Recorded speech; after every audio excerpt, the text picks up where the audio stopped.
Una vez que terminamos de abordar la cuestión del Reino del Norte, su respectiva aparición, desarrollo y digamos ya más o menos consolidación e incluso su declive, ahora toca el turno de pasar revista a lo que sucedió en torno al Reino del Sur, o sea, a lo que conocemos como Reino de Judá. Ese es, digamos, el aspecto en el cual nos vamos a centrar ya en esta ocasión. ¿Qué sucedió en torno al Reino de Judá? Para empezar, cabe mencionar que era un pequeño reino, que en su origen se extendía desde el sur de Jerusalén hasta el desierto del Negev, o sea que ocupaba la parte más baja de esta zona de Palestina, del Próximo Oriente. La ciudad más destacada de aquel lugar, o sea, de esta zona en particular, era precisamente Jerusalén, o sea, era la que sobresalía en esta región. Y a diferencia de lo que sucedió en el Reino del Norte, en este lugar su desarrollo fue mucho más lento e incluso mucho más gradual. En efecto, mientras que en el vecino Israel se construía ya de manera más o menos acelerada y constante Samaria, que era la capital del Reino del Norte, y ésta se iba llenando de riquezas a través de su respectivo crecimiento, las pequeñas poblaciones ciertamente dispersas del Reino del Sur seguían viviendo incluso en condiciones más bien precarias y modestas. O sea que sí había un contraste bastante notorio entre lo que estaba sucediendo en el mismo tiempo en el norte y en el sur. En general, el Reino del Sur, o sea, en general, en su gran mayoría, era pobre, lo cual promovió que de hecho este Reino del Sur no suscitara la codicia de los grandes imperios, ni que tuviera un papel político relevante en la región. O sea, a diferencia de lo que sucedió en el Reino del Norte, que sí llamaba la atención de los imperios en turno, ¿no?, que querían dominar esta región, el Reino del Sur no. O sea, no era algo que realmente se codiciara, debido a sus condiciones precarias y modestas. De ahí pues que en general también pasara el Reino del Sur más bien desapercibido e incluso no tuviera como un papel político relevante. Ahora bien, cuando Salmanasar V emprendió la campaña que sería decisiva contra Samaria y los últimos reductos del reino de Israel, los egipcios, que veían con malos ojos la extensión del poder asirio, eran, digamos, uno de sus rivales principales, prometieron entonces ayuda a la resistencia anti-asiria. O sea, los egipcios, pues, van a apoyar toda esta resistencia que en esta región se opone justamente al avance del imperio asirio.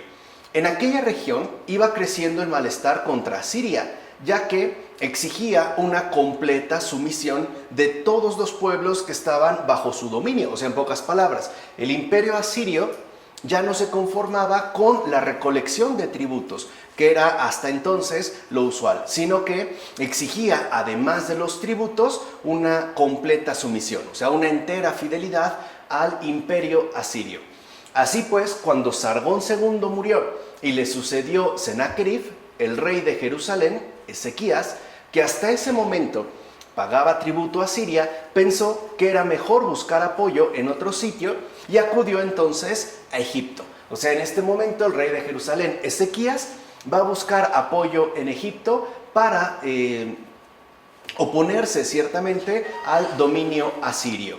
En ese momento, la ciudad de Jerusalén, que como habíamos dicho, ¿no?, era la referencia principal en la región sur, estaba teniendo un notable incremento demográfico, especialmente, ¿no?, o esto se debía sobre todo a la llegada más o menos constante de refugiados que venían huyendo del norte de Israel, del Reino del Norte, o sea, del Reino de Israel, como dijimos, debido a las incursiones asirias que estaban ya subyugando por completo esa parte norte de la región. Estos refugiados emigraban al sur, efectivamente, al estar atemorizados por las grandes destrucciones que el imperio asirio estaba haciendo en el norte. O sea, primero huyeron pues por miedo. Además que muchos de los deportados por los asirios, dijimos, esa era también una de las costumbres, ¿no?, de este imperio, el exiliar a personas y llevarlas a otros lugares distintos para que se debilitara la posibilidad de una rebelión, sobre todo de una consolidación de la gente que vivía en un lugar. O sea, aplicaban el principio político de la división. Así pues, ¿no? Por un lado, llegaron estos emigrados por el miedo, debido a las condiciones tan lamentables que se estaban viviendo en ese momento, y otros llegaron por deportación. De hecho, los propios asirios los mandaron a esta zona alejada al sur. Se calcula que en menos de 50 años, para que vean el crecimiento demográfico que se vivió en este momento preciso, Jerusalén pasó de tener 1000 habitantes, o sea, una ciudad realmente pequeña, modesta, a tener unos 15,000. O sea, hay como un cambio bastante notable en el incremento demográfico. Y este rápido crecimiento poblacional supuso un fuerte incremento de riqueza, que de hecho permitía llevar a cabo nuevas construcciones y asimismo reclamaba la necesidad urgente de realizar también algunas obras públicas dentro de la ciudad. O sea, esta ciudad pues tenía ahora que adaptarse a las nuevas exigencias poblacionales que supuso el crecimiento en este lugar. Ahora bien, en el momento en el que se interrumpe el pago del tributo a los asirios, se invirtieron importantes sumas en mejorar las fortificaciones de Jerusalén.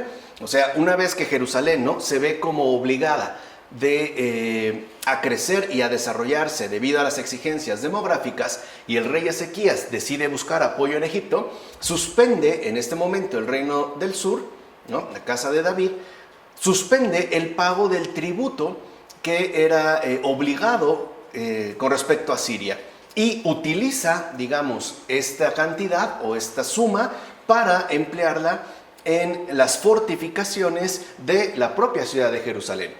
Para empezar, porque era evidente que si Jerusalén, como lugar referente de esta zona, dejaba de pagar tributo, pues iba a tener represalias por parte de los asirios. Entonces, lo que hizo Jerusalén en este momento, también a través del apoyo que le había expresado o que había pactado ciertamente con Egipto, es dejar de pagar a Siria y emplear estas sumas en fortificar la ciudad. O sea, se preparaba pues para la posterior e inevitable incursión de los asirios en Jerusalén.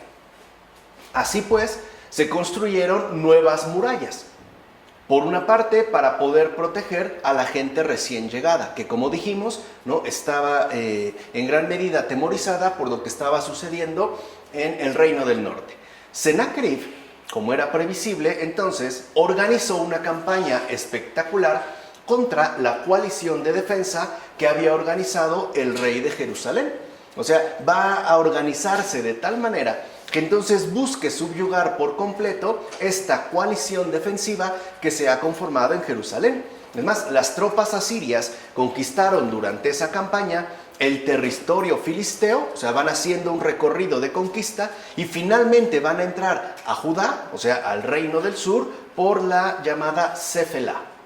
El modo en que los asirios se comportaron con Jerusalén constituye lo que a partir de esos años fue la práctica habitual asiria. O sea, cambiaron, si lo quieren ver así, de estrategia política. O sea, a diferencia de lo que los asirios habían mantenido hasta entonces, o sea, a diferencia de su política anterior, los asirios ya no van a poner todo su empeño en convertir en provincias asirias los reinos que estaban ya en los límites de su imperio. O sea, ya no van a gastar fuerzas, ni energías, ni recursos en homogeneizar las ciudades, ¿no?, más alejadas, las provincias que han logrado conquistar, sino que ahora, para evitar todo este derroche de recursos en sentido amplio, más bien van a preferir respetar la independencia de esos lugares a cambio de que permanezcan fieles en el pago de tributo. O sea, ya no buscan pues una total subyugación.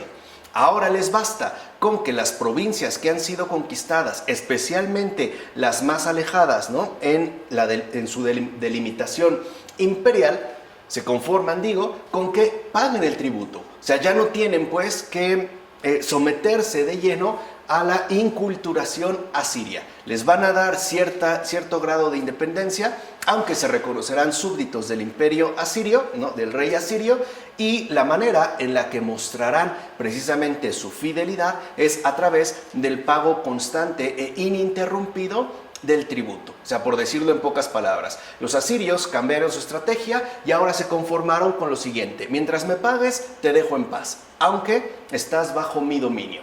Entonces, en realidad, esto también hay que destacarlo, a Asiria no le interesaba tanto conquistar Judá. Dijimos, era una zona, ¿no?, modesta y en general bastante pobre. O sea, si por algo se reconocía el reino del sur, era precisamente por su precariedad. O sea, no es que le interesara a Judá. En todo caso, a Asiria más bien le interesaba conquistar Egipto. Este sí lo tenía en la mira, porque ahí había riqueza, había influencia y esto podía engrandecer enormemente su respectivo poder. Para eso precisamente, o sea, para conquistar Egipto, necesitaba Asiria poder circular por el territorio judío y filisteo, o sea, a través de la costa, contando con el apoyo de la población sin tener que gastar energías y recursos en su respectivo sometimiento. O sea, era una manera de neutralizar impedimentos para el previsto o al menos planeado, ¿no?, ataque y posterior conquista de Egipto. Entonces, lo que vemos es que a Asiria le resultaba mucho más rentable contentarse con que Judá fuese un leal vasallo. O sea, no se va a meter pues ya en su respectiva configuración al interior y se conformará con que, ¿no?, le pague tributo. Y por ende que sea, por decirlo así, un terreno que no obstaculice su avance hacia Egipto. Bajo esas circunstancias, entonces, es que se pudo conservar una situación de cierta paz, ¿no? Digamos, las aguas se calmaron, a diferencia de lo que había ocurrido ya en el Reino del Norte, que al final es lo que permitió el crecimiento de Jerusalén previamente iniciado, que como dijimos, en principio fue poblacional.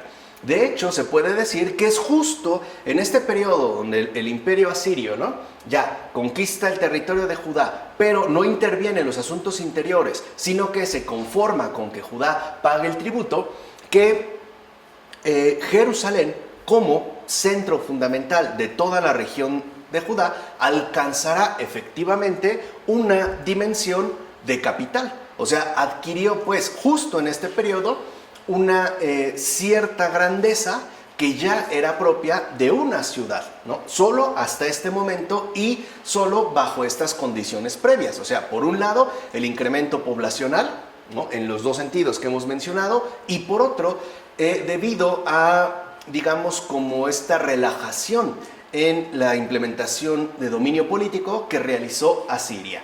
Pues bien, este periodo precisamente de vasallaje sereno, ¿no?, se va a prolongar durante los reinados de Asaradón y de Asurbanipal. O sea, más o menos, ¿no?, este periodo de cierta paz se extenderá 50 años, más o menos. Estos reyes asirios contaron entonces con la colaboración de Manasés, o sea, el rey, en este momento ya, rey de Judá. O sea, ahí es cuando entonces Jerusalén va a poder adquirir cierta grandeza de capital. O sea, dicho en otras palabras, es justo en estos momentos donde Jerusalén ya se convierte en una ciudad más bien importante. Sin embargo, en la segunda mitad del siglo VII a.C., el afán de grandeza imperial de Asurbanipal había decaído. De hecho, la inactividad de este monarca asirio, ya anciano, anunciaba de manera clara el declive del poder asirio en todo el Oriente Próximo. O sea, en estos momentos el poder asirio en general va decayendo. O sea, estaba comenzando la decadencia del imperio asirio. Recuerden, estamos más o menos hablando de la segunda mitad del siglo VII a.C. Por el contrario, mientras el imperio asirio va decayendo, una nueva potencia estará surgiendo en esos precisos momentos. Un líder caldeo llamado Nabopolassar se proclamó rey de Babilonia en el año 625 a.C., o sea, más o menos el primer cuarto de este siglo VII que hemos mencionado, lo cual hizo que la resistencia hacia los asirios entonces se incrementara y endureciera, especialmente en la Baja Mesopotamia, porque ahora efectivamente, ¿no?, el imperio mesopotámico empezaba a tomar un papel fundamental y sobre todo relevante en términos de dominio. Entonces Babilonia pues parece ahora ir despuntando en tanto nueva potencia, y Asiria, que era la dominante hasta este momento, empieza como a decaer. Entonces lo que vemos es que en poco tiempo este gran imperio asirio quedó desolado y convertido en ruinas. O sea, prácticamente fue devastado. Mientras tanto, Egipto quiso aprovechar el desmoronamiento del imperio asirio. O sea, una vez que este está ya en declive, entonces lo que va a buscar Egipto es tomar ventaja de ello. Y en efecto, el faraón Necao II emprendió en el año 609 a.C. una expedición a través de la franja costera de Israel hasta llegar a Siria. O sea, hizo una expedición pues por toda la zona costera, o sea, en territorio filisteo. Pues el objetivo de este faraón era cortar desde ahí el paso a los caldeos, o sea, a los babilonios. Y por tanto, una vez que se pudiera, digamos, cortar, ¿no?, el paso y por ende la presencia de los caldeos, se procediera a retomar el control tanto de Siria como de Palestina. O sea, quería recuperar todo este terreno del Oriente Próximo, ¿no? Vamos a decirlo así, desde el norte, o sea, desde Siria, ¿no?, hasta propio Egipto. Un control, ¿no?, que dicho sea de paso, había perdido desde hacía siglos. O sea, siglos antes, Egipto era la potencia dominante en toda esta región, pero había perdido este control ya hace bastante tiempo. Y ahora que los asirios estaban en declive, Egipto era precisamente el que quería retomar la hegemonía política de toda la zona. Sin embargo, Egipto, a pesar de los intentos realizados, no consiguió retomar el control de aquella región, ya que sus tropas fueron vencidas por los caldeos bajo el mando de Nabucodonosor II, quien de hecho había sustituido en el trono babilónico a Nabopolassar. O sea, quien literalmente, ¿no?, frenó a los egipcios fue Nabucodonosor II. Así pues, durante la decadencia del imperio asirio hasta ya su derrumbamiento final, todos los estados sometidos a Siria, o sea, todas las provincias que habían quedado bajo dominio asirio, ahora se vieron liberados de esta opresión, al menos en un primer momento. ¿Por qué? Porque Asiria había sido finalmente derrotada, ¿no?, a manos de los babilonios, ¿no?, sobre todo al mando de Nabucodonosor II. Entre estos estados que se vieron finalmente liberados del yugo asirio se encontraba Judá, quien pudo entonces llevar a cabo acciones a su favor. O sea, ahora pudo pues, ¿no?, dedicarse más a su respectivo crecimiento y fortalecimiento. No obstante, una vez que Nabucodonosor II venció en Carquemish a egipcios y asirios, o sea, a los dos, para que nos demos cierta idea ya del poder que tenía Nabucodonosor, esto en el año 605 a.C., y logró con ello obtener el control de Mesopotamia, o sea, también logra, ¿no?, conquistar un territorio mucho más grande. Ahora comenzará Nabucodonosor II una serie de campañas anuales con el objetivo de ir haciéndose con el control de todas las provincias asirias. O sea, ¿qué es lo que quería Nabucodonosor? El control total de la región. Comenzó por los puntos fundamentales, especialmente, ¿no?, era Mesopotamia, y con ello ir avanzando gradualmente hacia el sur, de tal manera que el poderío babilónico fuera indiscutible. Entonces, una vez dominadas tales provincias, que de hecho lo logró, también quiso conquistar los pequeños estados que se habían mantenido independientes, aunque como vasallos de Asiria. O sea, aquellos que, como dijimos, en el cambio de política asiria, se habían mantenido fieles en el vasallaje, o sea, en el pago de tributo, y con ello habían alcanzado cierta independencia, también Nabucodonosor las quiere integrar a su respectivo poderío. Y es cuando llega el turno de conquistar también Judá, que, como dijimos, se encontraba pues en la zona más alejada del imperio asirio. Nabucodonosor II Iniciará entonces una nueva campaña de conquista en la región de Siria-Palestina, en el 7º año de su reinado, o sea, en el 598 a.C. Ahora, iniciando el siglo VI a.C., Nabucodonosor va por la conquista de toda la región de Siria-Palestina. O sea, quiere pues, ¿no?, tener bajo control toda esta región. Y a través de tal campaña, el rey de Babilonia, Nabucodonosor, asedió Jerusalén.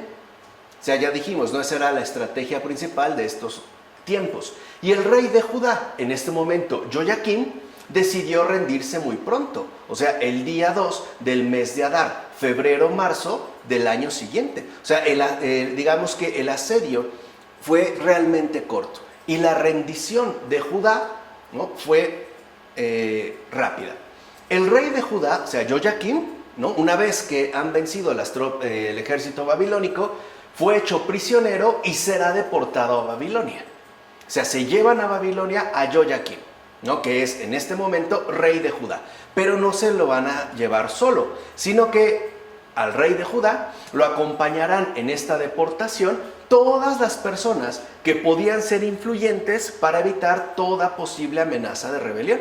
O sea, todos los notables de Jerusalén en este momento van a ser deportados junto con Joyaquín. Ahorita van a ver por qué esta mención de los acompañantes, ¿no?, de Joyaquín en esta deportación fue tan importante. Entonces, además, ¿no?, al reino de Judá no solo se le va a someter y se va a deportar a su cabeza principal y a las personas más influyentes que están más o menos cerca de él, dijimos, con la finalidad de evitar una rebelión, sino que además se le va a imponer el pago de un fuerte tributo. O sea, ahora va a quedar plenamente sometida. Y cabe mencionar que la vida en Jerusalén siguió su curso. O sea, a pesar de este sometimiento babilónico, ¿no?, la vida en Jerusalén va a intentar seguir adelante, aunque a través de irse adaptando, ¿no?, cada vez más a la nueva situación que se ha hecho presente. No obstante, el ambiente político en Jerusalén pues estaba muy agitado, ya que, por una parte, no se ponían de acuerdo si convenía o no someterse a los caldeos de Babilonia. Y, por otra, no había un acuerdo, digamos, uniforme en relación a la postura que debían asumir. O sea, en pocas palabras, los habitantes de Jerusalén, una vez que ha ocurrido ya, ¿no?, el sometimiento de los caldeos de Babilonia, no están de acuerdo en si deben mantenerse, ¿no?, sometidos al nuevo poder imperante, o sea, al imperio babilónico, o, como mencionaba otra fracción, más bien tendrían que hacerles frente y por lo tanto oponerse a dicho sometimiento. Ante tal situación, que insisto, era políticamente inestable y socialmente pues peligrosa, ¿no?, a la vista de los caldeos de Babilonia, entonces Nabucodonosor II decide ir de nuevo a la ciudad de Jerusalén. O sea, otra vez para imponer un control más estricto, ¿no? Y en general, las ciudades judías, entre ellas, ¿no?, la propia Judá, Jerusalén, estaban buscando el apoyo de Egipto. O sea, era el recurso que tenían un poco para esperar alguna base que les permitiera llevar a cabo un movimiento de oposición. Entonces, las tropas caldeas de Nabucodonosor pusieron un nuevo cerco a la ciudad en el año 589 a.C. Este asedio, este cerco, pues, ¿no?, duraría 2 años.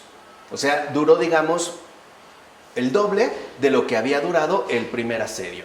Al final, las tropas de Nabucodonosor II entraron en Jerusalén bajo el mando de Neburzadán y Nergal-Usur, ¿no? Eran, digamos, los comandantes de esta campaña. Estas tropas, una vez que vencen la ciudad de Jerusalén, van a demoler sus murallas y van a saquear el templo. Por eso es lo que les decía, ahora ya llegan pues con un rigor mucho más acentuado. De hecho, podemos decir que en este segundo asedio a Jerusalén, las medidas tomadas fueron realmente drásticas. Primero, demoler sus murallas, de tal manera que la gente viviera bajo un estado permanente de indefensión. Y segundo, tocar lo más importante para estas personas, el templo. De hecho, estas tropas van a saquear el templo y muchas otras poblaciones de Judá, que eran ciertamente, ¿no?, provincias pues modestas, pequeñas, también van a ser destruidas. Incluso esas otras poblaciones de Judá, ¿no?, cuyo rango era notablemente menor, fueron prácticamente arrasadas. Entonces, a partir de este momento, puede decirse que se vino abajo el desarrollo de la monarquía de Judá, la cual, como hemos visto, ¿no?, dio inicio tras la muerte de Salomón y la sucesión al trono de su hijo Roboam. Pues estamos hablando del año 931 al 914 a.C.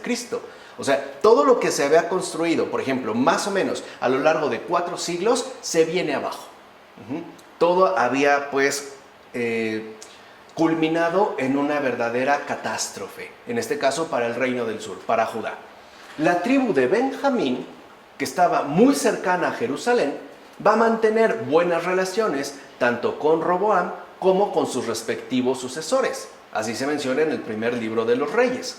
Y al morir Roboam, sube al trono su hijo Abiam en el año 914 al 911 a.C. Y luego toca el turno al hijo de Abiam, o sea, Asa, del año 917 al 871. En esta época que estamos aquí mencionando, ¿no?, donde empieza a conformarse lo que se conocerá como la monarquía, ¿no?, de Judá, el reino del norte iba creciendo y desarrollándose de manera mucho más acelerada con respecto al sur. Bueno, de hecho, Jerusalén, ¿no?, centro principal del reino de Judá, vivía bajo la amenaza de verse sometida al reino de Israel. Recuerden que si se estableciera una cierta comparación entre ambos reinos en este preciso momento, el reino de Israel, o sea, el reino del norte, le llevaba mucha ventaja al modesto y precario reino del sur. Por eso Asa quiso reforzar sus posiciones en aquella zona y se va a enfrentar a Basá, rey de Israel, consciente, ¿no?, o sea, no era tonto, pues, de su inferioridad militar. Asa, rey de Judá, tuvo que pedir ayuda al rey de Damasco. Es más, le ofreció un sustancioso tributo con tal de contar con su apoyo y colaboración. O sea, busca respaldo en Damasco para poder, por lo menos, neutralizar esa permanente amenaza del reino de Israel. Y en virtud de este acuerdo, Ben-Hadad de Damasco invadió el norte de Galilea, ¿no?, a través, digamos, de este acuerdo. Entonces, el rey Basá de Israel tuvo que salir a su encuentro. O sea, tuvo que salir a hacerle frente al rey de Damasco. Con lo cual, va a dejar desprotegida la región meridional, que es justo donde empezaba, dijimos, ¿no?, el reino de Judá. Esta zona, que quedó al centro, digamos, la zona meridional, ahora va a ser atacada por Asa de Judá. Se menciona en el primer libro de los Reyes. O sea, los pone a pelear arriba, ¿no?, y el de arriba, que descuidó el centro, ahora, ¿no?, el de abajo va a tratar de ganárselo. Y los siguientes reyes aparecen ya al servicio de sus poderosos vecinos, en tanto vasallos. Es el caso, por ejemplo, de Josafat, del 871 al 848 a.C., que ayuda a Ahab cuando éste quería controlar Ramón Galat, y a Joram de Israel cuando ataca a Mesá de Moab. El hijo de Josafat, o sea, Joram de Judá, se casó con Atalía, hija de Ahab y hermana de Joram de Israel. Todo esto se da dentro de una estrategia matrimonial que pudiera traer consigo paz con sus vecinos de la casa de Omri. O sea, lo que quieren es apaciguar los ánimos, ¿no?, o por lo menos minimizar al máximo los posibles conflictos. Por su parte, el hijo de Joram de Judá, o sea, Ocosías, prestó ayuda a su tío Joram de Israel en el nuevo asedio a Ramón Galaad. También era él quien estuvo con su tío en Yisrael cuando ambos fueron apresados por Jehú, que lo habíamos comentado cuando hablamos la ocasión anterior del reino de Israel. Así pues, cuando Ocosías, rey de Judá, murió, su madre Atalía intentó asesinar a todos sus posibles descendientes y tomará ella misma el mando. O sea, nada más para que vean las linduras, ¿no?, de los movimientos políticos, como se menciona en el segundo libro de los Reyes. Después de 7 años de gobierno de Atalía, accede al trono Joás, quien va a ser apoyado por el sacerdote Jehoiada, que menciona en el segundo libro de los Reyes. Por una parte, Joás encargó que se realizaran reparaciones en el templo, y por otra, tuvo que pagar un fuerte impuesto a Hazael de Siria para intentar convencerlo de que desistiera en su intento de asediar Jerusalén. O sea, comprar una cierta paz, ¿no? Al menos momentánea. Al mismo tiempo que da indicaciones Joás de que se hagan reparaciones en el templo. Joás va a morir asesinado por algunos de sus oficiales y lo va a suceder en el trono su hijo Amasías. Amasías, del 796 al 767 a.C., consiguió reforzar su ejército y logró con ello una victoria sobre los edomitas, a los cuales de hecho conquistó en Petra, se menciona en el segundo libro de los Reyes. Y Amasías, ¿no?, animado, envalentonado pues por esta victoria, va a decidir desafiar al rey Joás de Israel, cuyo reino en este momento en particular ya se encontraba debilitado. O sea, lo que vemos es un claro oportunismo político. Bueno, sin embargo, sufrió una derrota humillante. Joás de Israel lo va a hacer prisionero en Bet-Semes y se lo llevó a Jerusalén, donde tras derrumbar sus murallas lo dejó abandonado. Asimismo, Joás de Israel saqueará el templo y se va a llevar con él a numerosos prisioneros. O sea, digamos que ahí se desquitó, ¿no?, ante esta ofensiva. Amasías vivió los últimos 15 años de su reinado bajo esta situación, hasta que finalmente se produjo una conspiración contra él. Entonces, Amasías huye a Laquis, pero allí será asesinado. O sea, al final no se escapó, ¿no? Se menciona en el segundo libro de los Reyes. Bueno, uno de sus hijos, Azarías, ya vamos en el 767 al 739 a.C., que también es llamado Usías, fue designado por el pueblo como su sucesor. O sea, el pueblo escoge a Azarías, se menciona en el segundo libro de los Reyes. Pero este contrajo lepra. Se enferma de lepra y entonces pasará sus últimos 8 años, o sea, hasta su muerte, retirado, aislado en una casa. Su hijo Jotam será el que se encargue de gobernar el reino de Judá. Esto también nos es mencionado en el segundo libro de los Reyes. Ahora bien, cuando Ahaz, ¿no?, en el 734 al 728 a.C., accedió al trono de Judá, las tropas de Resín de Damasco y de Pekah de Samaria ya habían entrado en territorio de Judá. O sea, no le tocó un buen momento. De hecho, ambos, tanto, dijimos aquí, ¿no?, tanto Pekah como Resín ya se dirigían a Jerusalén. Y de hecho iban buscando apoyos para poder hacerle frente y finalmente someterla. Así pues, ante el inminente peligro de perder su independencia, ¿no?, más o menos relativa, entonces Ahaz decide resolver esta situación de la siguiente manera. ¿Qué va a hacer Ahaz, rey de Judá? Pues dirigirse directamente a Tiglat-Pileser III y le pidió que interviniera, ¿no?, en esta situación, o sea, que le ayudara. A cambio de esta ayuda, Ahaz se comprometió a pagarle un buen tributo. Esta era la ocasión que precisamente el monarca sirio estaba esperando para hacer frente tanto a Siria como a Israel, que se presentan, digamos, como dos poderes importantes en aquella región. Entonces, bajo, ¿no?, la solicitud del rey de Judá, el monarca sirio ve la gran oportunidad de enfrentarse y someter a los dos. Comenzó pues a llevar a cabo campañas militares contra ambos reinos, o sea, tanto, ¿no?, contra Siria como contra Israel. Estas campañas culminarían primero con la conquista de Damasco y después con la rendición definitiva de Samaria y por ende con la caída del reino de Israel. O sea que, como vemos, fue a manos del imperio asirio. En cuanto los asirios pues tomaron Damasco, Ahaz rápido se fue hasta allá para hablar con Tiglat-Pileser III y manifestarle su entera sumisión, porque este ya había quedado, digamos, como el mando, ¿no?, por decirlo así, supremo de esta zona. Entonces lo que hace Ahaz es decirle, ¿no?, ponerse a su entera disposición. O sea, vamos, se declara súbdito, fiel del monarca sirio. Pero a su regreso, Ahaz va a introducir algunas modificaciones en el templo de Jerusalén, precisamente para que este templo quede más o menos adaptado a lo que Ahaz ha visto en Damasco. O sea, digamos que Ahaz queda impresionado por lo que ha visto en el templo de Damasco, o sea, en el imperio sirio.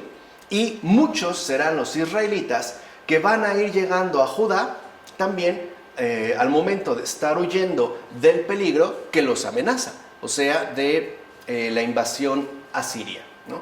Poco después subió al trono su hijo Ezequías, de año 728 al 698 a.C. La población de Judá entonces aumentó en estos momentos con la llegada de mucha gente proveniente del norte. De hecho, como ya dijimos, iban huyendo del dominio asirio. Entonces, el reino de Judá, gracias a todas estas situaciones, se va a ir consolidando. Incluso puede decirse que llegará a disfrutar cierta prosperidad material, aunque nunca fue algo verdaderamente ni destacado ni ostentoso. Pero a diferencia de su precariedad inicial, sí se notaba, ¿no?, un cambio importante. Bueno, bajo tales circunstancias entonces, Ezequías, que ya, ¿no?, estaba experimentando un cierto incremento de bienestar material y de enriquecimiento en general, pensó que ya no era necesario pagar el tributo a Siria. Un tributo que se venía pagando, como dijimos, desde el reinado de su padre Ahaz. Y entonces dejó de hacerlo. Le deja de pagar ahora a Siria. Al mismo tiempo, inició una política alternativa de amistad con Egipto e incluso con el caldeo Merodach Baladán. Se menciona en el segundo libro de los Reyes, capítulo 20.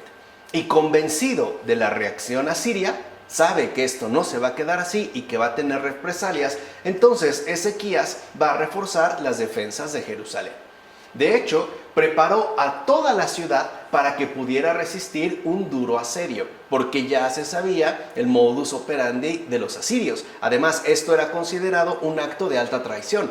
O sea, no se iba a tener pues compasión contra Judá y en particular contra Jerusalén. Y en efecto, la reacción asiria no se hizo esperar.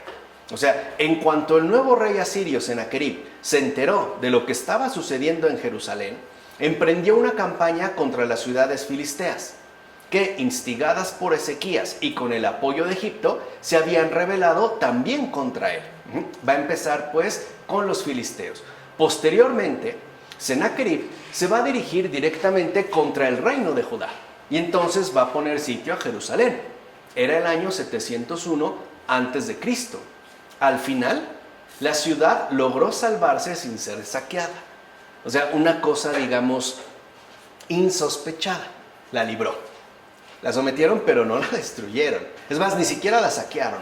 Pero sí tuvo que pagar un fuerte tributo a cambio. O sea, el hecho de que no la tocaran, le costó caro.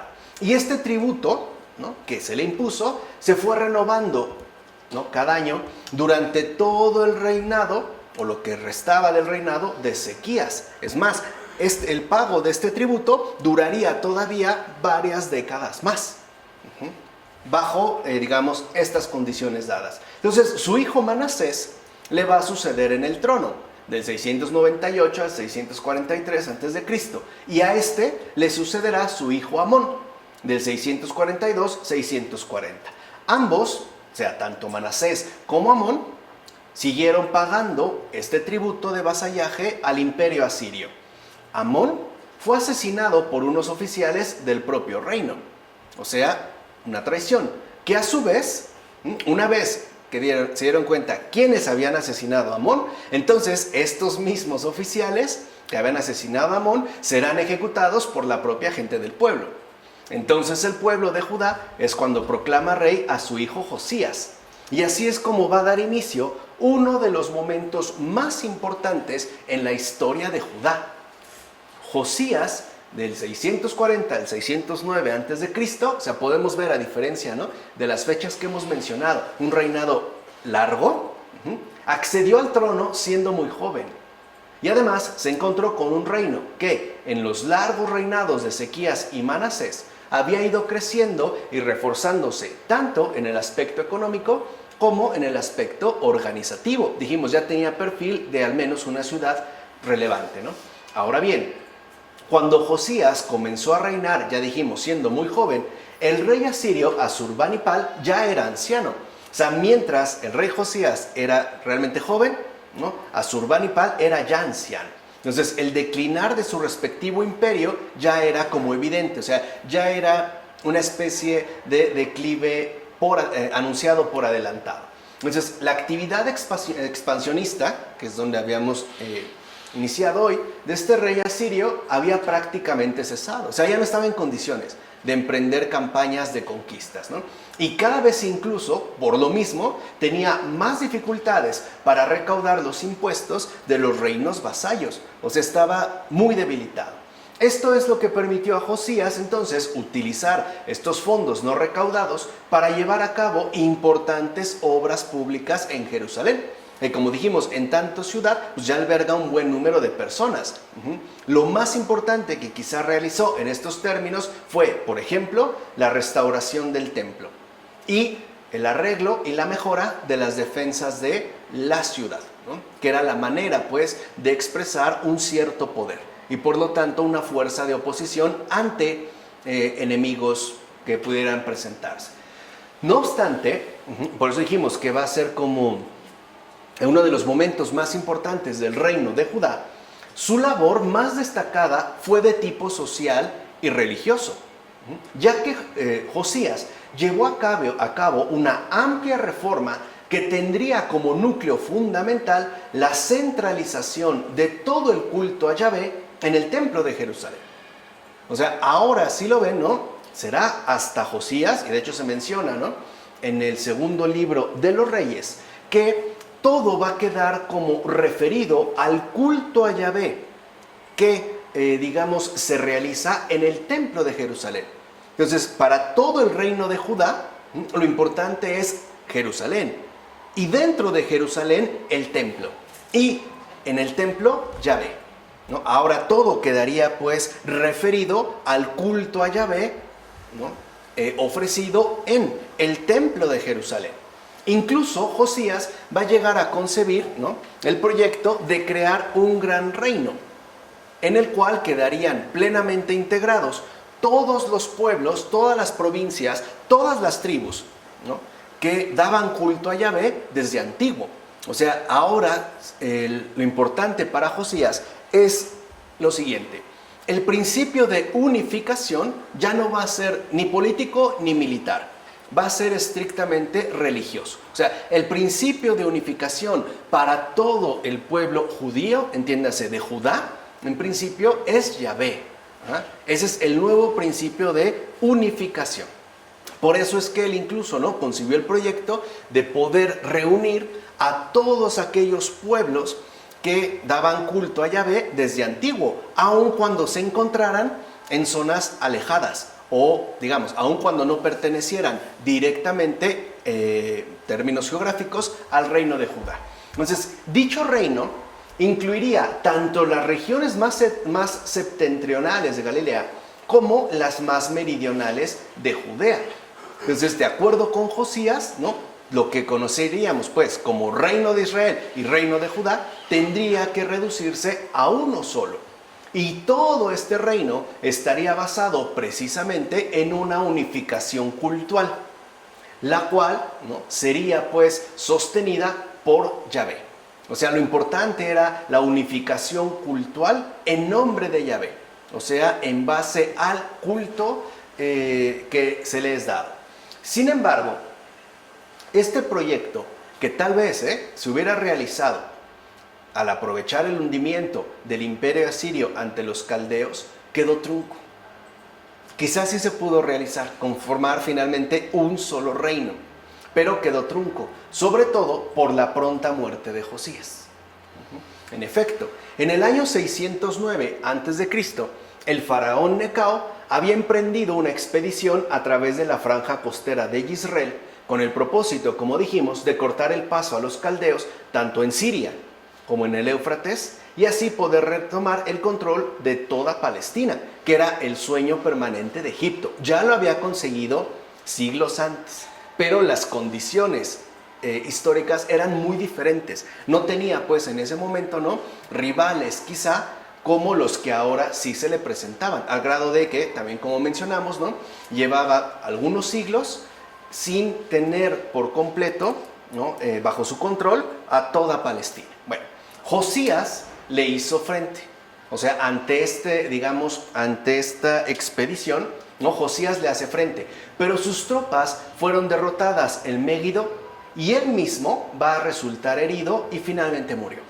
O sea, murió pues por el enfrentamiento contra los egipcios. Se menciona en el segundo libro de los Reyes. Entonces, a partir de este momento, comienza en Judá un periodo de desconcierto y confusión, ya que perdió de nuevo su independencia hace poco conquistada. O sea, parecía que por fin, ¿no?, había llegado el momento de vivir bajo ciertas condiciones materialmente aceptables, o sea, bajo cierta prosperidad material e incluso bajo cierta libertad, y no fue así, la cual, como dijimos, había sido recuperada por Josías a partir del declive asirio.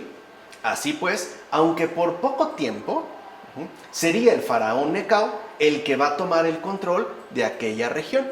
O sea, los egipcios, pues, ¿no?, habían logrado parte de su objetivo. Y así es como entramos a un periodo importante en el pueblo bíblico. Es decir, aquel que comprende, ya a partir de este momento, a los últimos reyes de Judá, hasta que llegue la deportación a Babilonia. O sea, hasta que irrumpa pues la figura de Nabucodonosor II. Bueno, en efecto, a Josías, ¿no?, que muere, ya dijimos, ¿no?, al momento de enfrentar a los egipcios, le sucederá su hijo Joacás. Esto en el año 609 a.C. Pero cuando Joacás solo llevaba 3 meses en el trono, solo 3 meses, el faraón Necao lo hará prisionero y se lo va a llevar con él a Egipto. ¿Con qué propósito? Bueno, con el propósito de que Joacás no reinara en Judá. Simple y sencillamente. O sea, no quería que Joacás, que era hijo a su vez de su respectivo enemigo Josías, estuviera pues en el trono. Y en su lugar, Necao va a poner en el trono a otro hijo de Josías, o sea, a Eliaquim, a quien va a poner el nombre de Yoyaquim. ¿Por qué? Porque Eliaquim es, por así decirlo, hebreo, mientras que su forma egipcia, ¿no?, es Yoyaquim. Esto sería del año 609 al 598 a.C. Y lo hizo para manifestar su dominio en aquel territorio. O sea, en pocas palabras, ¿por qué pone a Yoyaquim? Para que éste, ¿no?, recaude los impuestos debidos a Egipto. O sea, es, si lo quieren ver así, un gobernante puesto ad hoc, ¿no? Es alguien que Egipto coloca para que al final termine velando y no descuide los intereses de Egipto. Sin embargo, ¿no?, Egipto perderá muy pronto su control sobre Palestina, ya que los caldeos iban constituyéndose cada vez más como el nuevo gran imperio de aquella zona. O sea, Egipto estaba regular, Asiria en declive, y empieza a emerger el nuevo gran poder de aquella zona, ¿no?, los caldeos, o sea, Babilonia. De hecho, Judá pudo recuperar brevemente otra vez su independencia a través de pagar de nuevo un tributo a los caldeos. Bueno, ahora pues parece, ¿no?, que se debilitaron los egipcios, pero llegan los caldeos.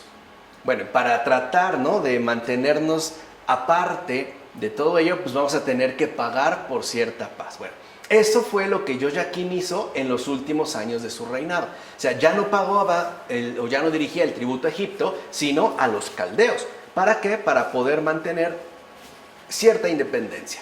Pues bien, a los 3 años de estar pagando este vasallaje a los caldeos, es cuando Yoyaquim decide interrumpir los pagos debidos a Babilonia. O sea, lo siguió pagando 3 años, pero al tercero decide interrumpir este pago. Entonces, fue entonces cuando Nabucodonosor II, que había subido ya al trono babilónico, fue directamente a pedirle cuentas. A ver, ¿qué ocurrió? ¿Por qué se ha suspendido el pago? O sea, ¿por qué se ha atentado contra el rey? O sea, contra el imperio. Pero mientras el rey de Babilonia, o sea, Nabucodonosor II, llegaba a Judá, Joaquín murió. Así que le sucedió su hijo Joaquín en el 597 a.C., el cual, al verse asediado en Jerusalén por los caldeos, ya sabía que era el poder dominante en este momento, decidió rendirse de inmediato sin mostrar resistencia. En realidad, aunque en principio pueda parecer un acto de cobardía, no. Joaquín lo hizo para evitar catástrofes mayores. O sea, sabía que si él se oponía, entonces iban a arrasar con la ciudad. Incluso él iba a morir, y no solo él, su familia y gran parte de la población.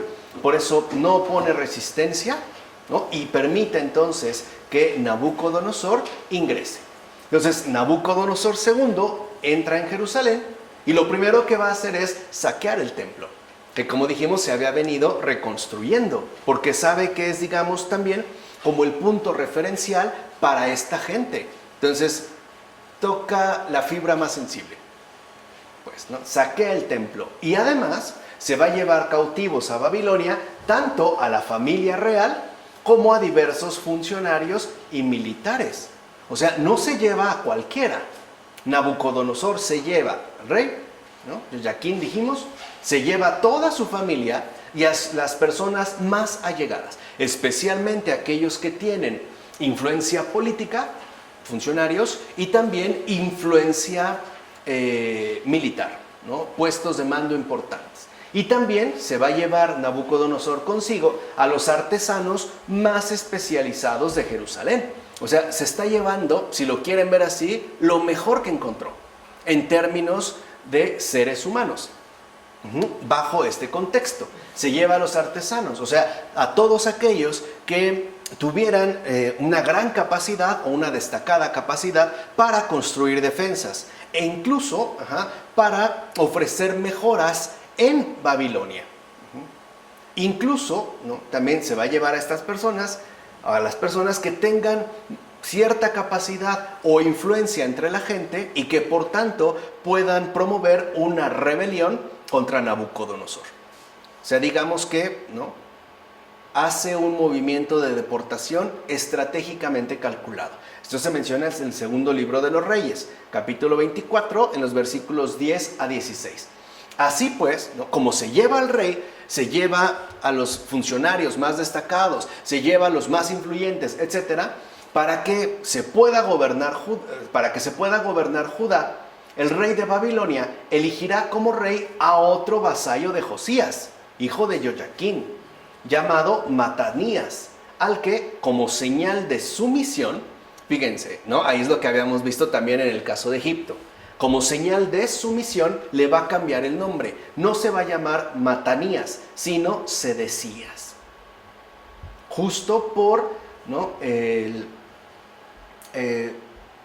ordenamiento que pronuncia Nabucodonosor, rey de Babilonia. Entonces, Sedecías, o sea, en principio Matanías, estará del 597 al 587 a.C. Es el momento, pues, del rey Sedecías. Al principio, Sedecías no, mostró ningún tipo de inconformidad y mucho menos oposición y va a acatar tal sumisión. Pero después, la fidelidad mostrada en principio a los caldeos se va a ir debilitando, especialmente al no contar con el apoyo de los nobles del pueblo. Claro, no lo apoyan porque saben que él está ahí por Nabucodonosor y que por lo tanto no es alguien que vele por los intereses de su gente, sino por los intereses del rey de Babilonia. De hecho, los notables de Judá estaban divididos entre sí. O sea, tanto los que se encontraban en Jerusalén y que por lo tanto podían llegar a tener una mayor influencia, como aquellos otros que vivían en las demás ciudades de Judá. Ya que si algunos eran partidarios de la rebelión, o sea, algunos afirmaban que lo importante era rebelarse contra el rey de Babilonia, Nabucodonosor, y para hacerlo confiaban en sus propias fuerzas y en el apoyo de Yahvé. O sea, Dios está con nosotros y tenemos pues su presencia y nuestras fuerzas para hacer oposición Otros más bien pensaban que lo más adecuado no era la rebelión, por lo menos no una rebelión, por así decirlo, directa, sino que lo que tenía que hacerse era buscar ayuda en Egipto, acudir a Egipto para que éste, ¿no?, los apoyara y entonces pudieran quitarse finalmente el yugo babilónico. Esta era, digamos, como la tensión interior que se estaba viviendo en Jerusalén y en general en Judá. El rey Sedecías, por cierto, él era partidario de la rebelión. Entonces él decía que no, que había que enfrentarse a Nabucodonosor. Y por último, también cabe mencionar, no faltaban aquellos que, fíjense, como el profeta Jeremías, vean cómo vuelve, ¿no?, a entrar la presencia del Señor en sus profetas, afirmaba que era necesario aceptar y soportar el vasallaje ante los caldeos. O sea que no debían ni rebelarse ni buscar apoyo en Egipto, sino aceptar y soportar este vasallaje, porque era, por así decirlo, un castigo merecido debido a todas sus infidelidades. O sea, mostrar fidelidad a Yahvé era aceptar las condiciones duras de vida que atravesaban debido a sus propias fallas. Eso es en lo que va a insistir Jeremías.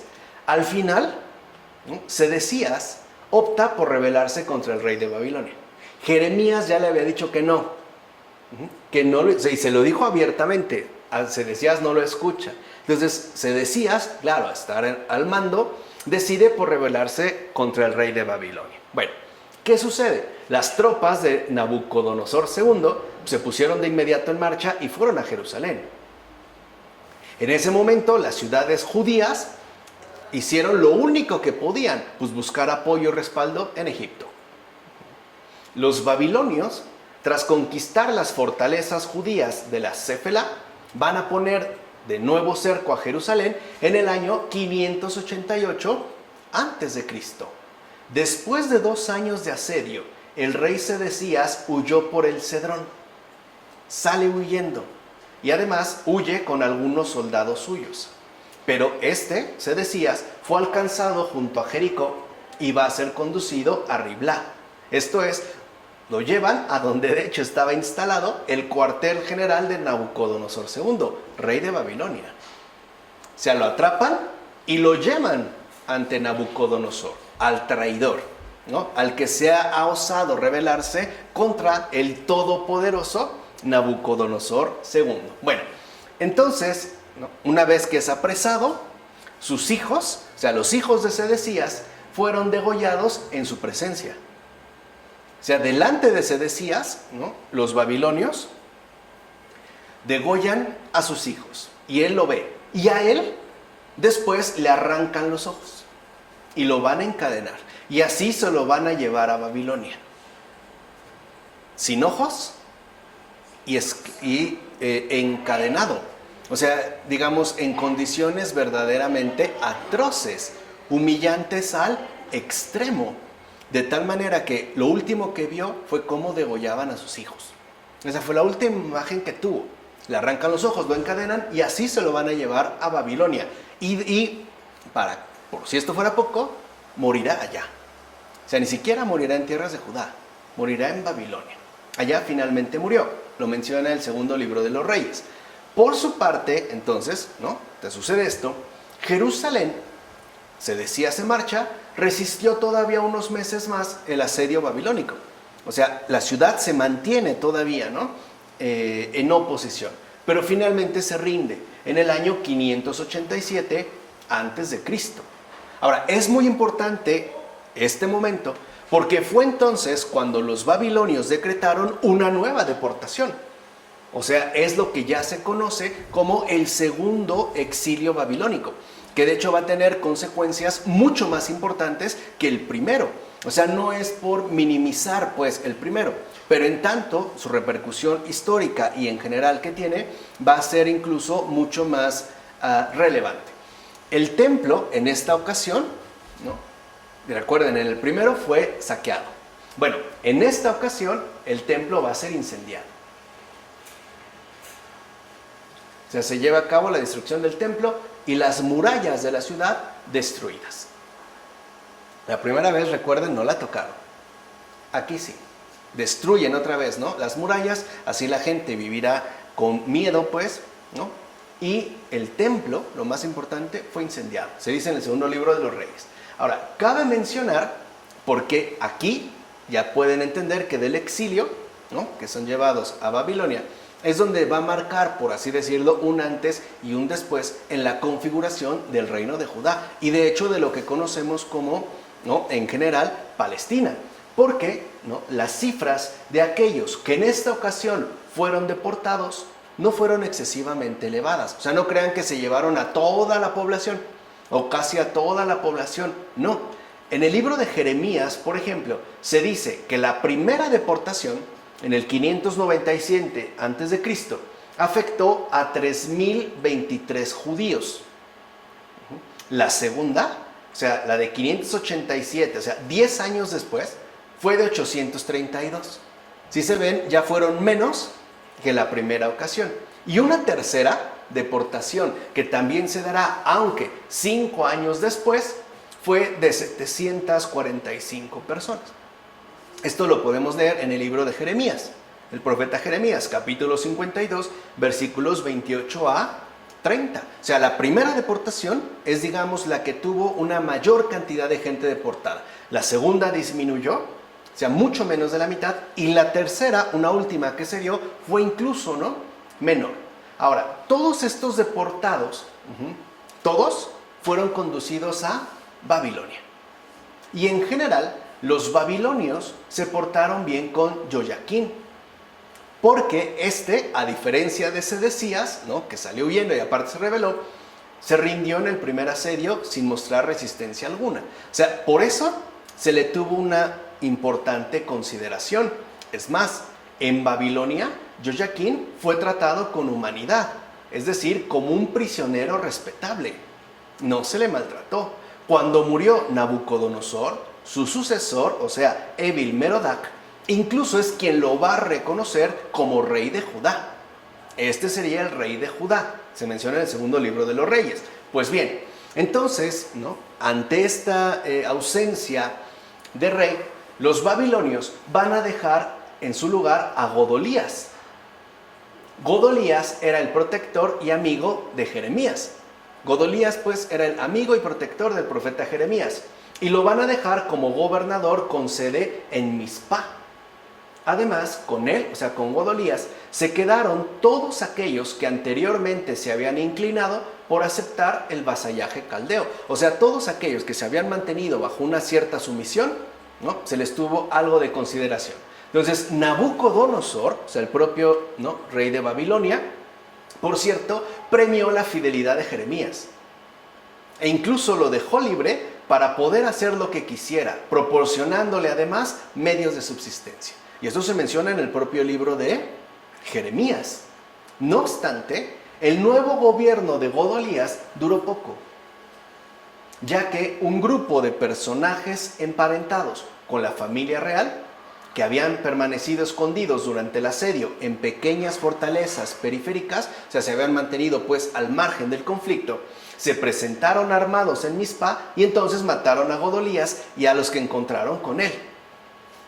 Pero este grupo, a pesar de que mató a Godolías, ¿no?, y a los que se encontraban con él, no logró hacerse con el mando. En efecto, el pueblo llano, o sea, la gente común, asustado y temeroso ante un eventual castigo de los caldeos, recuerden ya lo que han vivido. Incluso el templo fue incendiado, que no es poca cosa, etc. Se levantó contra ellos y los repelió. O sea, ellos mismos los echaron fuera. Lo que menos quería ya la gente era seguir teniendo problemas. Así que este grupo tuvo que huir a refugiarse con los amonitas. Mientras tanto, los personajes importantes que quedaban en Judá y que no estaban comprometidos con la conjura, los cuales se habían librado de la matanza por no haber estado presentes en Mizpá, entre los cuales estaba el propio Jeremías, tuvieron miedo a las represalias de los babilonios y entonces huyeron a Egipto. Y además obligaron al profeta a irse con ellos. Se lo llevan, obligado a que se vaya con ellos, ¿no?, porque tienen miedo de las represalias. Se ve en Jeremías capítulo 42 y 43. Entonces, la ciudad santa, Jerusalén, va a experimentar entonces cambios importantes, sobre todo en lo referente al templo. Recuerden que este había sido ya previamente incendiado y por ende en relación con el culto tributado a Yahvé, que como vimos, ¿no?, en tiempos anteriores se buscaba asumir como el único verdadero principio de unificación, o sea, un principio cultual unificador, ¿no? Recordemos que el templo de Jerusalén fue construido por Salomón en los inicios del reino de Judá. Se llevaba ya más pues de 500 años, más o menos. Algo importante de mencionar al respecto es lo siguiente. Durante el reinado del mismo Salomón, el templo de Yahvé que éste mandó a construir tuvo que competir con otros santuarios erigidos por este rey Astarte. O sea, el propio Salomón no solo mandó a construir el templo de Yahvé, sino también mandó a construir otro santuario, por ejemplo, Astarte, que era la diosa de los sidonios, otro templo a Milcom, que era el ídolo de los amonitas, y otro templo a Camos, que era el dios de Moab. Y esto se menciona también en el primer libro de los Reyes.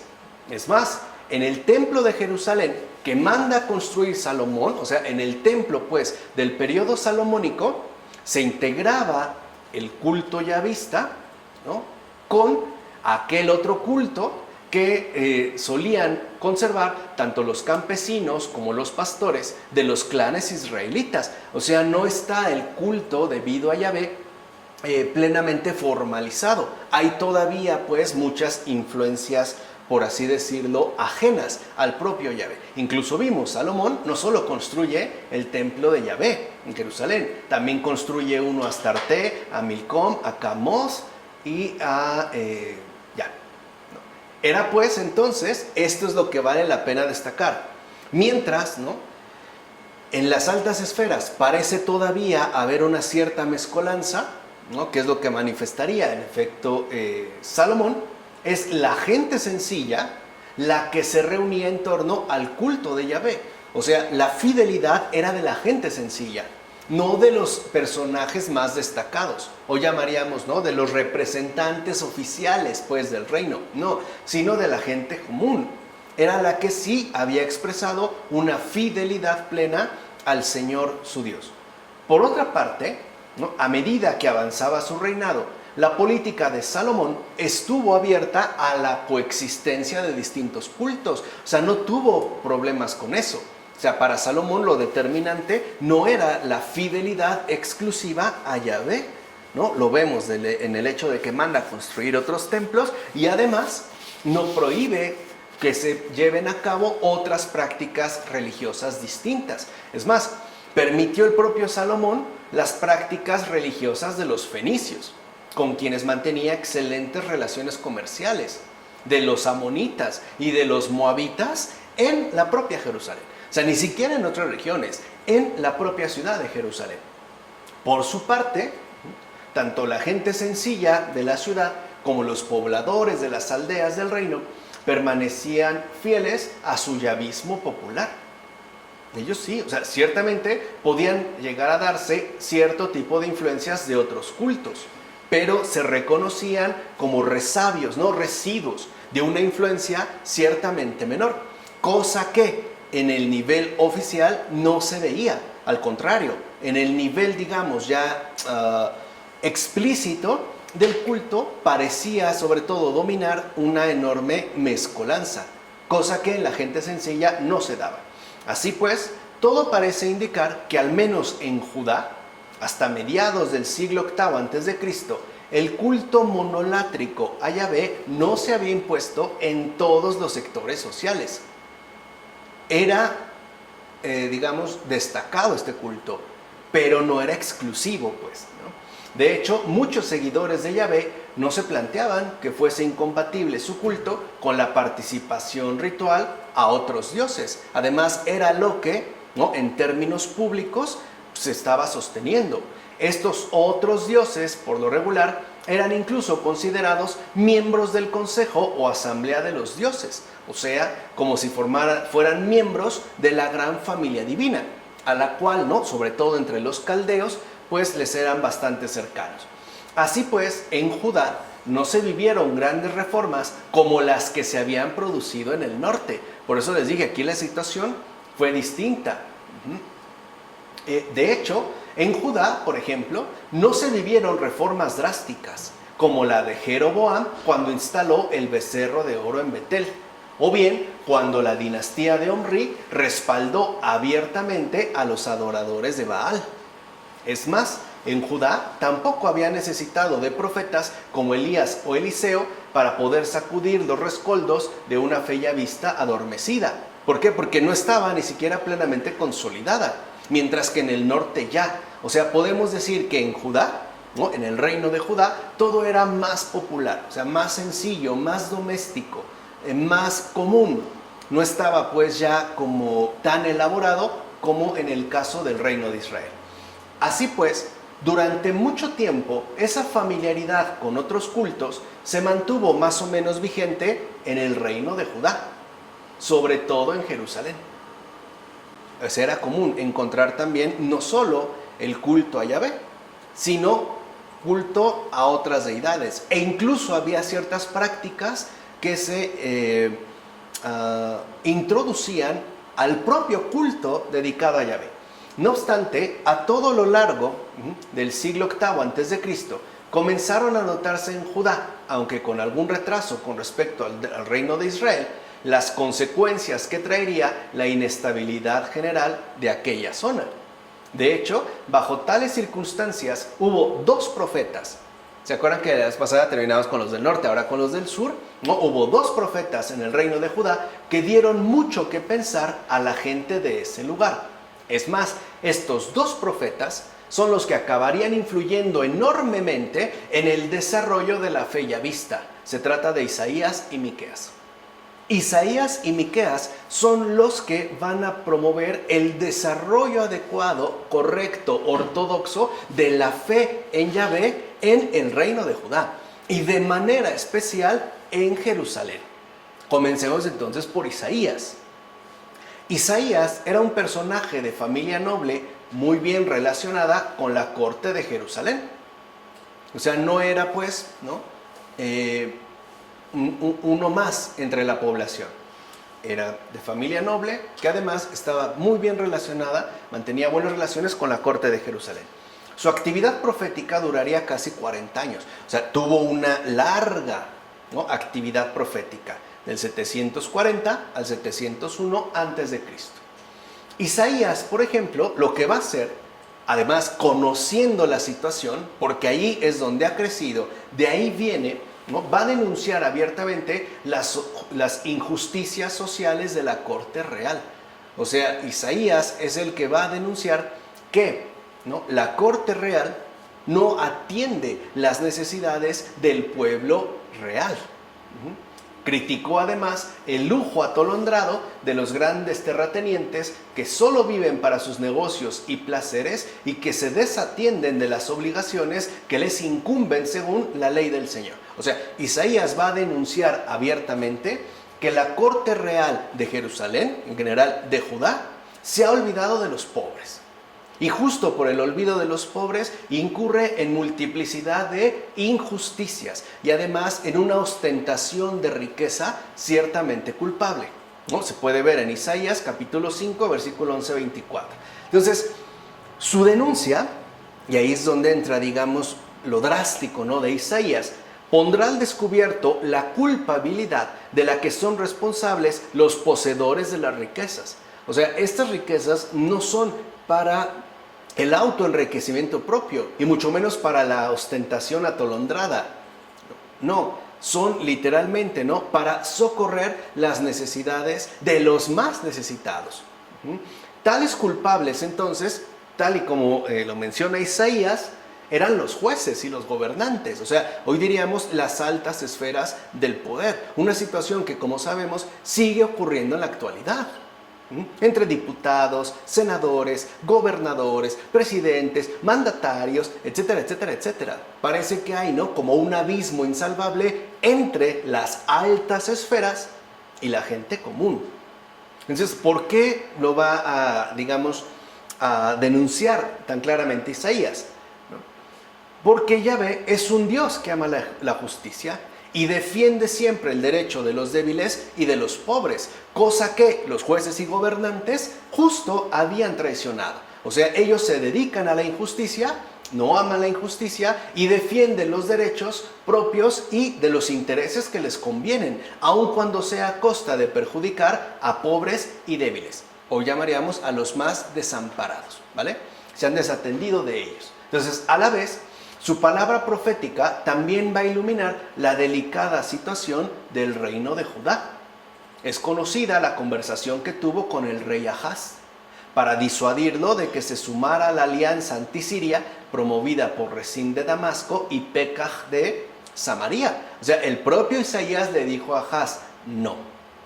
Pero sabemos que Ahaz no le hizo caso. Es más, Isaías insistió que en vez de precipitarse a tomar una decisión, se lo dice abiertamente Isaías, el rey Ahaz debe confiar en el Señor y debe, por tanto, esperar a que sea Yahvé el que aclare la situación de aquel momento.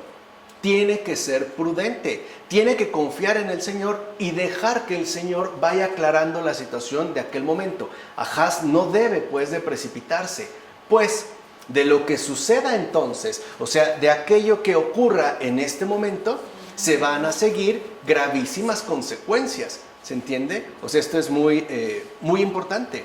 O sea, Isaías, el profeta del Señor, interviene antes de, y le dice a Ahaz, tranquilo, espera y confía en el Señor. No es momento de que tomes una decisión precipitada, porque de lo que suceda en este caso, se van a seguir graves consecuencias. Esto se dice claramente en el libro del profeta Isaías, capítulo 7, versículo 1 a 9. Bueno, Ahaz no se unió a esa alianza. Ok, pero se precipitó a buscar ayuda en Tiglat-Pileser III a cambio de un tributo. O sea, sí, no se unió a esta alianza, pero hizo otra cosa distinta. Entonces, ante el rechazo de su mensaje por parte de Ahaz, Isaías le anunciará la lamentable ruina de Judá. O sea, por él, Judá va a ser llevada a la ruina, ¿no? Se ve en el capítulo 7 de Isaías. Pues bien, en los últimos años de su actividad profética, o sea, tras la muerte de Ahaz, Isaías también va a criticar la decisión del nuevo monarca Ezequías al buscar el apoyo de Egipto para resistir el poder asirio. Porque, como lo expresó Isaías, esta era una muestra de falta de confianza en Dios. O sea, se sigue poniendo la confianza en los recursos que se tienen a la mano según este mundo. Poco tiempo después, la campaña de Sennacherib, que destruyó gran parte del reino y puso cerco a Jerusalén, vino a confirmar que las apreciaciones y consejos de Isaías eran acertados. O sea, Isaías tenía toda la razón y se comprobó. Y aquí vemos algo importante. Cuando uno no atiende la palabra del Señor, las consecuencias llevan a verdaderas catástrofes. Y especialmente cuando aquellos que tienen poder en este mundo no escuchan las palabras del Señor. Serán muchos otros los que padezcan esta